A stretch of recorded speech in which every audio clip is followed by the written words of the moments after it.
ఇప్పుడు కేవలం 7,999 up to 10 kgs వరకు బరువు తగ్గి అధిక బరువు నుంచి వచ్చే ప్రధాన సమస్యలను దూరం చేసుకోండి. 2023 వారి ప్రభుత్వ హయాంలో వారు 3 జీవోలు ఇచ్చారు.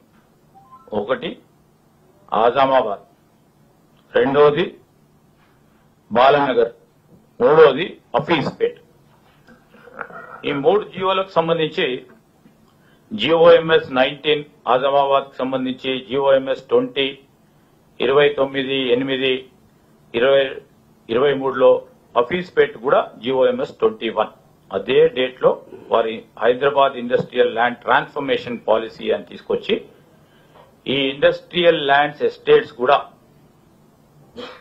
ఏవైతే ఉన్నాయో ఈ లీజ్ ల్యాండ్స్ ఈ లీజ్ ల్యాండ్స్ ని ఫ్రీ హోల్డ్ చేయాలని చెప్పడం జరిగింది. సో ఇప్పుడు మేము తీసుకొస్తా ఉన్న పాలసీ ప్రకారం ఈ ఆజామాబాదు, బాలనగరు, హఫీజ్పేట్ కు సంబంధించిన లీజ్ హోల్డ్ ల్యాండ్స్ వారే చేసినారు, దీంట్లో లేదు. ఒకటి వారేం చెప్తా ఉన్నారు, లీజ్ హోల్డ్ ల్యాండ్ కు సంబంధించి వారు తీసుకున్న నిర్ణయం ఈరోజు ఈ ప్లాటెడ్ ఏరియాకు సంబంధించిన ఫ్రీ హోల్డ్ అంటే free hold rights of the lands అంటే వారికి ఎవరికైతే ఈ భూమిపై హక్కులు పూర్తి స్థాయిలో ఉంటాయో వారికి కంప్లీట్ గా పర్మనెంట్ గా అన్రిస్ట్రిక్టెడ్ ఓనర్షిప్ ఉంటుంది ఆ ల్యాండ్ కు సంబంధించి. ఫ్రీ హోల్డ్ ల్యాండ్స్ లో అక్కడ ఉన్న వారి స్ట్రక్చర్స్ పై వారికే అధికారం ఉంటుంది.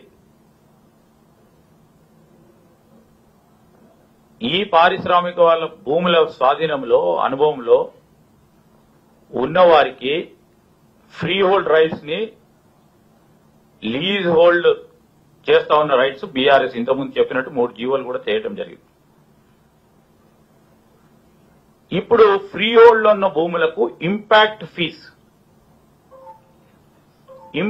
ఫీజ్ అంటే వారు కన్వర్షన్ చేసుకునే వీలు సంకల్పన చేయడానికి కన్వర్షన్ ఫీజ్ 30%. ఇదేదో అమ్ముకునేది కాదు. ఉదాహరణకి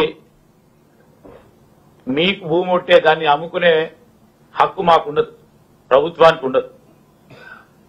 వారు పరిశ్రమ పెడతామన్నారు కనుక వారి పరిశ్రమలకు సంబంధించిన విషయంలో భూమిని ఈరోజు ప్రభుత్వం తీసుకున్న నిర్ణయం ఔటర్ రింగ్ రోడ్ లో ఉంటున్న అన్ని పరిశ్రమలకు కూడా కాలుష్యం కానీ అక్కడ పక్కన ఉన్న ప్రాంతాలన్నిటి సంబంధించి అర్బనైజేషన్ ఉన్న తరుణంలో గాలి, నీరు కలుషితమవుతుందని 2013లోనే ఆనాడు సుప్రీంకోర్టు ఇచ్చిన కొన్ని అబ్జర్వేషన్ ద్వారా ఈరోజు కలుషితమైన ఇండస్ట్రీస్ కానీ ఇండస్ట్రీస్ పరంగా కూడా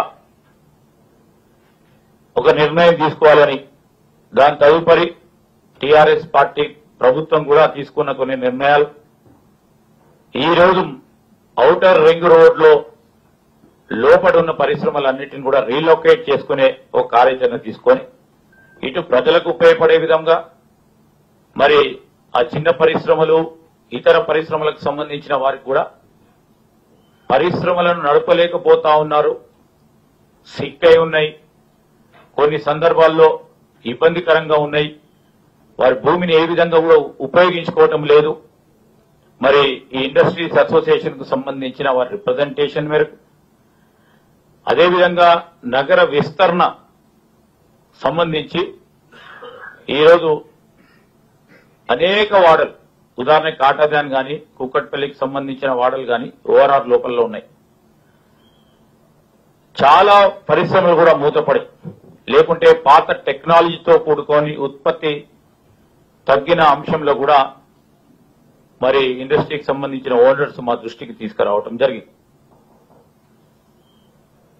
ఈ ఇండస్ట్రీస్ ఏరియా చుట్టూ లక్షల జనాభాకు సంబంధించిన మిత్రులు నివాసాలు ఉంటున్నారు.